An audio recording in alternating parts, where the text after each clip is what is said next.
Welcome to another episode of This Is Why I Don't Vote, a podcast. Season 4, Episode 19.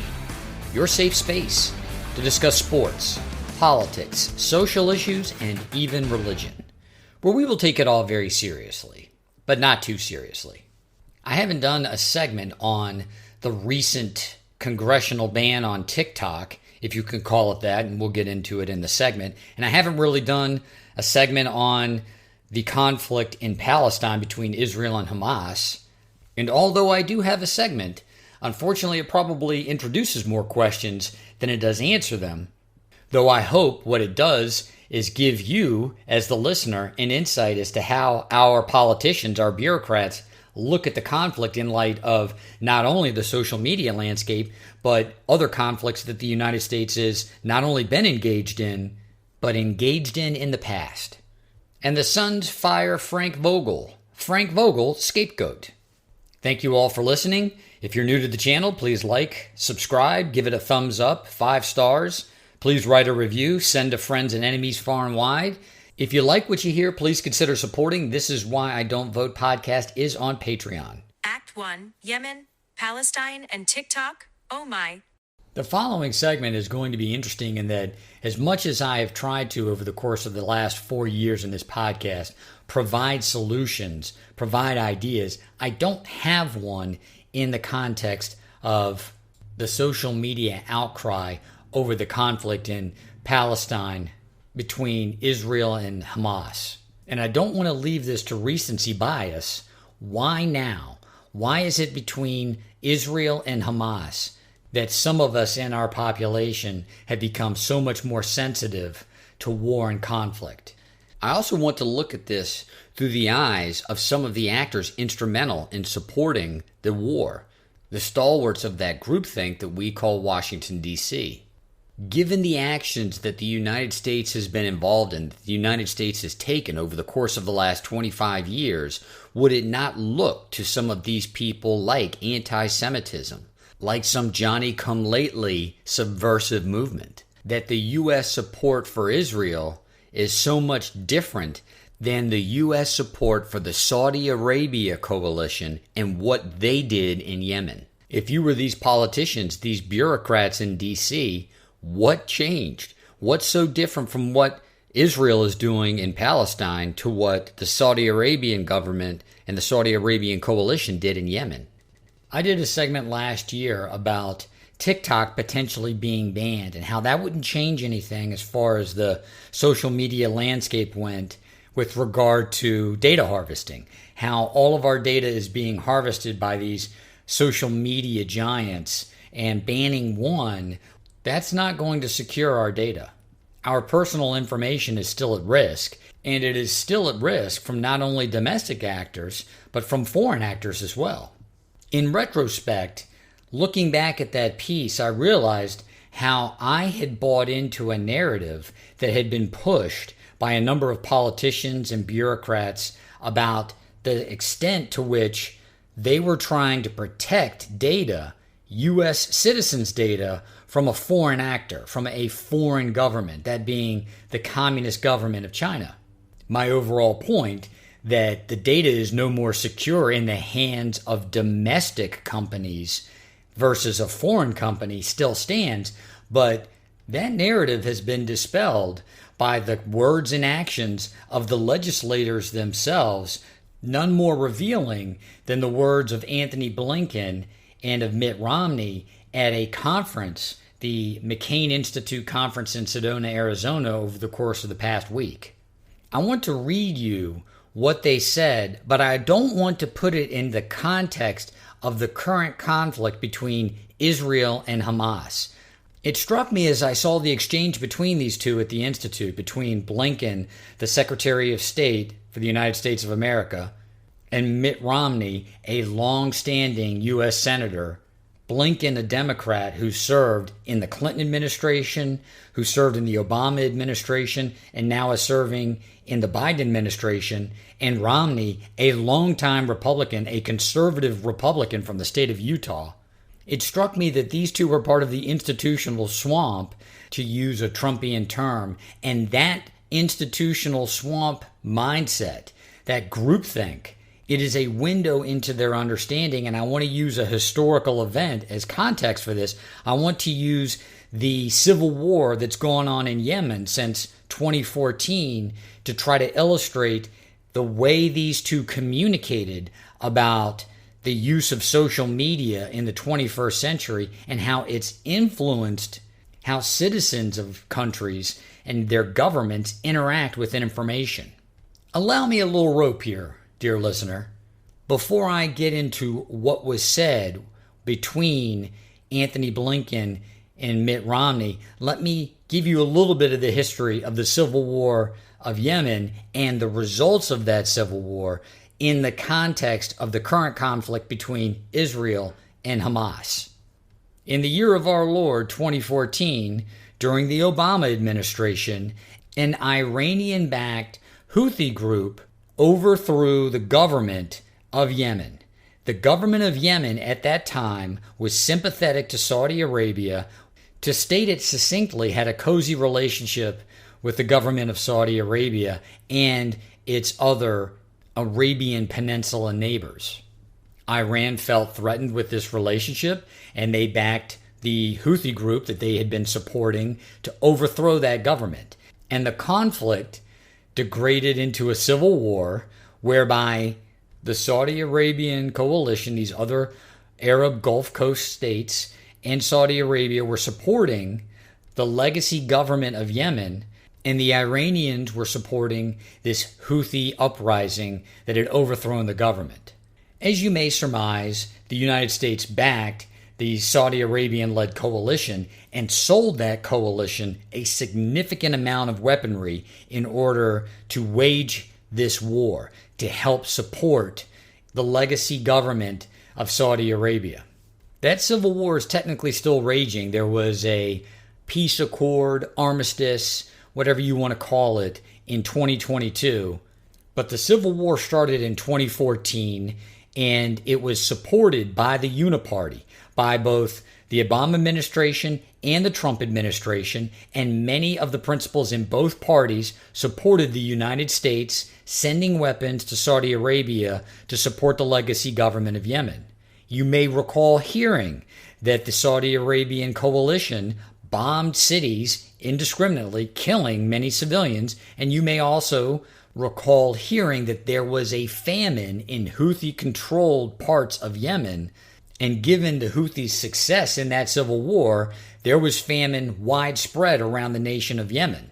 The Saudi coalition blockaded many of these areas such that aid could not get in. They continued to bomb civilian areas. Does any of this sound familiar?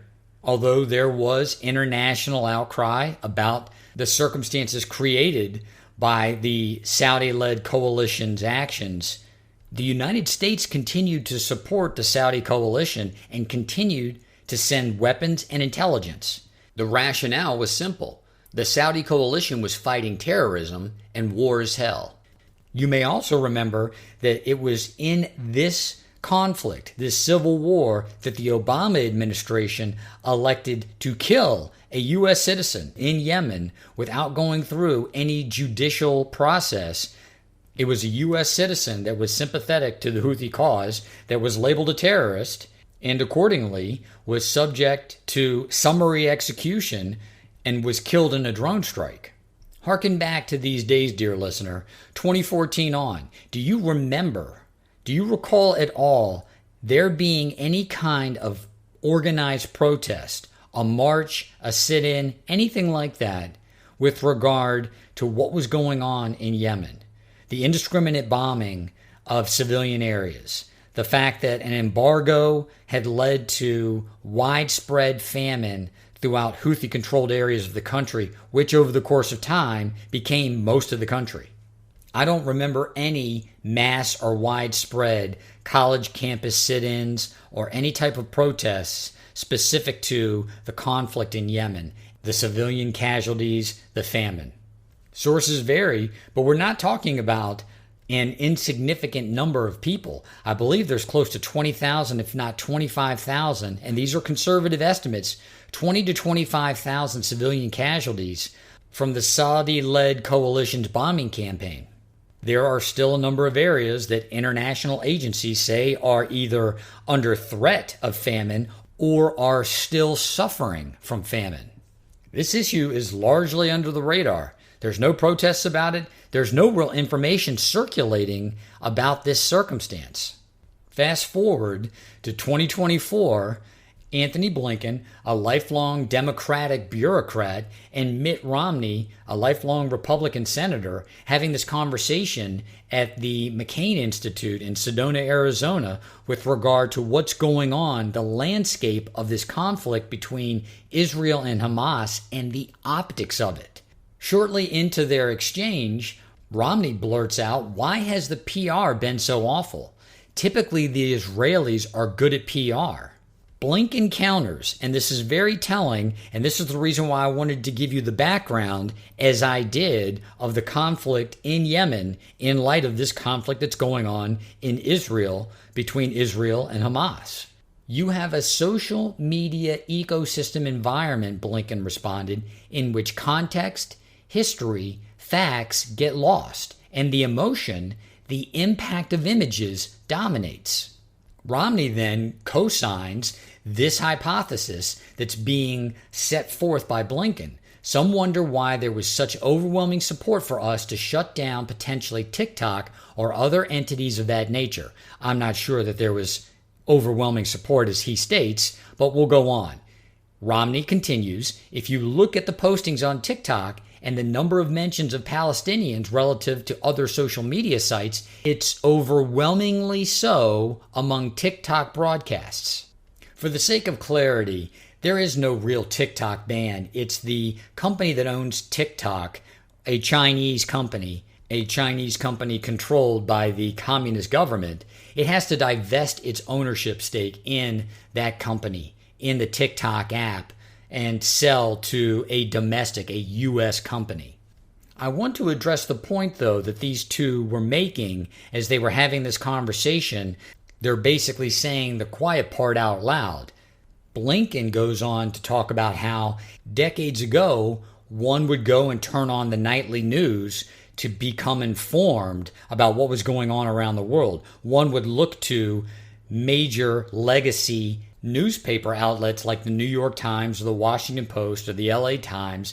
There were limited avenues to get information, to get the quote-unquote news. And with the advent of social media, particularly TikTok, people can now get news in real time. As set forth by Blinken and Romney in this conference, that's a problem. That's a bad thing. I'm not a TikTok guy. I don't like TikTok. I don't want to be part of TikTok. But if you are on social media at all, many posts that are on TikTok are reposted on other social media platforms, namely Facebook and Instagram. I don't remember ever seeing any kind of viral video coming out of Yemen regarding civilian casualties, regarding famine. By way of the timeline, though, you would expect that that would have been a possibility.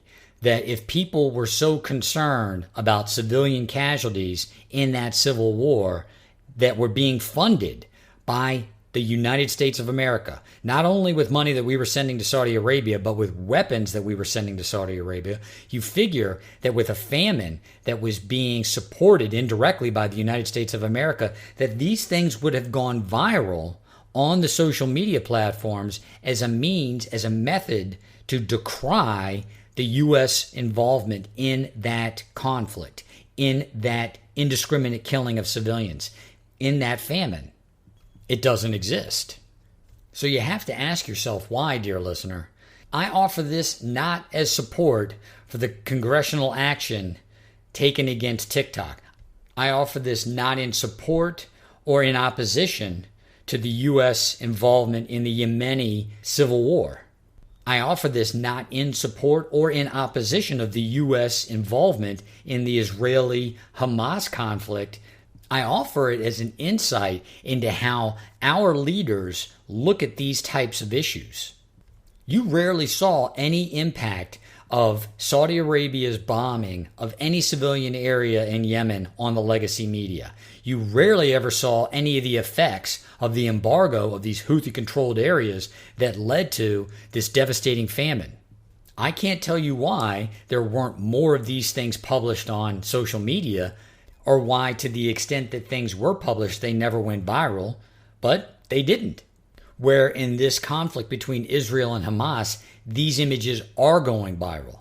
The United States made a very conscious decision after the Vietnam War that they were never going to allow the media access to war in the capacity that they had over the course of the conflict between 1965 and 1975 in southern and in central Vietnam. When it comes to war, the government found out the hard way, people don't want to see how the sausage is made. Combatants get killed. Civilians get killed. Infrastructure gets destroyed.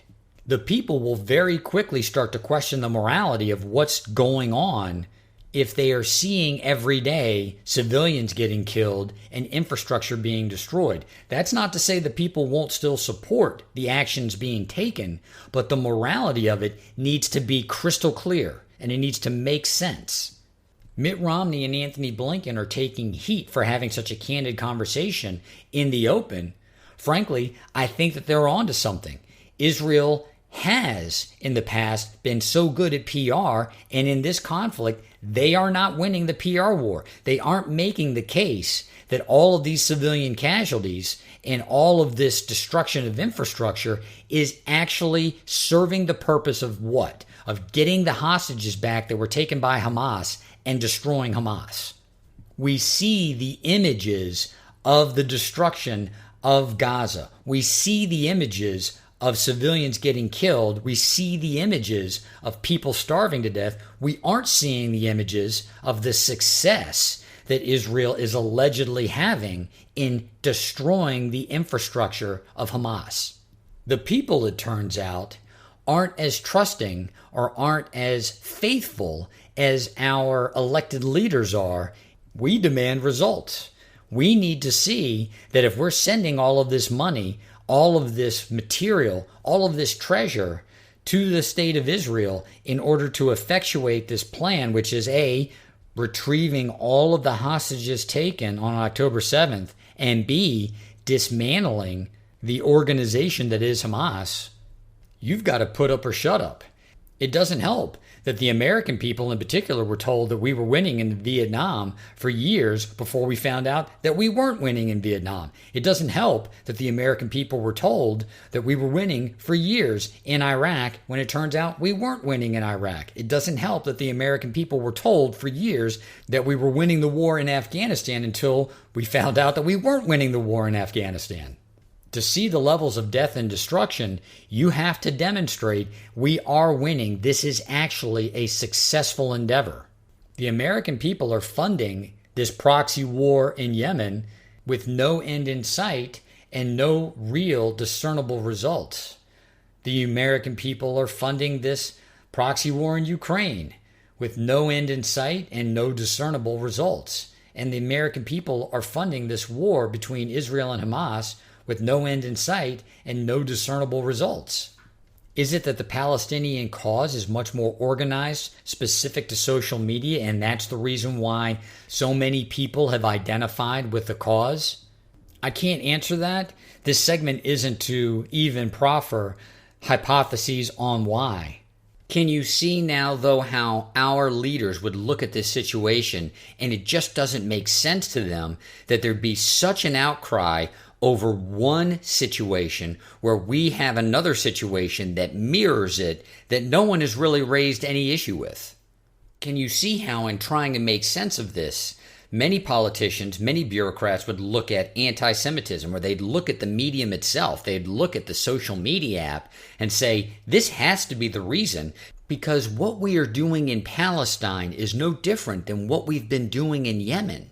If it's the morality of it, if it's the right and wrong, then why is it so important that we stop what we're doing in Palestine supporting Israel in its fight against Hamas, and there isn't the same kind of groundswell and outcry for stopping the support of Saudi Arabia and its coalition against the Houthis in Yemen. We should forgive them that some of the answers that they're proposing to such a complex problem are actually worse than the problem itself. I feel it too, dear listener. These protesters have actually made me feel sympathy for politicians. Act 2, Frank Vogel, the Scapegoat. As many of you know, I live in the Valley of the Sun. I have watched many a Suns game over the course of the last season. And as we discussed 2 weeks ago, my buddy Jason and I felt like the Suns were done. That they had been so inconsistent over the course of the regular season that it didn't surprise me they didn't have a good showing in the first 2 games of the playoffs, and that I didn't think they were going to make a comeback, having lost the first 2 games in Minnesota, coming back to Phoenix with the chance of redemption. Turns out I was right. The owner of the team, Matt Ishbia, and the general manager, James Jones, have put together a basketball team that's fundamentally flawed. You have $150 million committed to 3 players, 2 of which are secondary guards, shooting guards. These are guys who can create their own shot, who are prolific scorers, but they don't necessarily make the rest of the offense better. They aren't true point guards. They aren't used to moving the ball around in a conventional half-court offense. And then you've got Kevin Durant, a guy who, as I stated again a couple of weeks ago in the segment that my buddy Jason and I did on the NBA playoffs, who has never been a leader anywhere he's ever been, in any locker room he's ever been. In fact, he's generally been the person that needs to be pleased because he can often be a locker room cancer if he doesn't feel like he's being used effectively within the offense. And by effectively, I mean the ball is generally going through Kevin Durant. It's generally in his hands, and he has the decision whether or not to actually shoot the ball or to pass the ball. Based on his career stats, based on the fact that he too is a prolific scorer, he generally doesn't pass the ball. So you have a basketball team with 2 players playing the 2 shooting guards, and you've got a forward. You can't really call him a power forward. He's an outside 4. He's a forward that is not going to play down in the post that often. And because of the amount of money that you're paying these 3, you really can't fill in the gaps with anyone who is going to play down low in the post that's proven themselves in the league so far. News recently dropped that Mike Budenholzer is a replacement for Frank Vogel. This is the coach that won the NBA championship, coincidentally, against the Suns in 2021 as coach of the Milwaukee Bucks. Here's my in-depth breakdown, my analysis of this situation. Budenholzer should get as much money as he possibly can because he's going to be looking at getting fired at the end of next season as well. Frank Vogel, Scapegoat, did what he could with the Suns roster.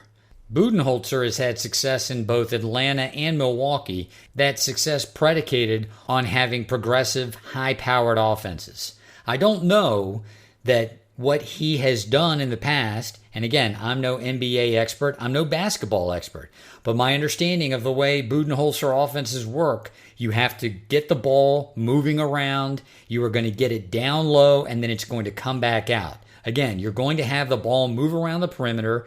The goal is to get it down low. You've got a big man that is an effective threat next to the basket, and then that person, based on whether or not he's getting double teamed, can pass the ball to effective shooters on the perimeter. That's not a fast break offense. That's not the run and gun Suns. That's not even the Monty Williams style of play that made the Suns so effective 2-3 years ago in the COVID bubble and the 2 seasons thereafter. From a coaching standpoint, it doesn't look like a great fit. It looks like the Suns are going out and doing exactly what they did to construct this very team. They are looking for the next shiny thing to add to this roster in the hopes that they're just going to buy a championship. I hope I'm wrong about this. I hope that Mike Budenholzer, an Arizona native, somebody that grew up 2.5-3 hours outside of the Phoenix area in Holbrook, who grew up a Suns fan, is going to be able to come back home and make good, is going to be able to turn this offense around, which I believe is the real problem. Strangely, as bad as the Suns looked on defense over the course of the last season, they had pretty good defensive stats, and their metrics show that they were one of the better defensive teams in the West. Can Budenholzer fix the offense? Can he get Kevin Durant to work well with both Bradley Beal and Devin Booker? Can Kevin Durant become a leader in a locker room that doesn't appear to have one? Or is that going to fall to Devin Booker, who hasn't demonstrated that he's capable of leading the team? At least not yet in his career, he hasn't. Can Bradley Beal actually stay out on the basketball court for, let's say, 65 games? Not even 82 games, 65 games. Are the Suns in a financial position that they're able to bolster their roster where they need it most? Role players that can come in and give the team a spark, particularly in the post. Get paid, Coach Budenholzer. You may be on that 5-year plan that ends up being a 1-year plan, with the Suns paying 2 different coaches not to coach their basketball team. This is Why Don't Vote, a podcast.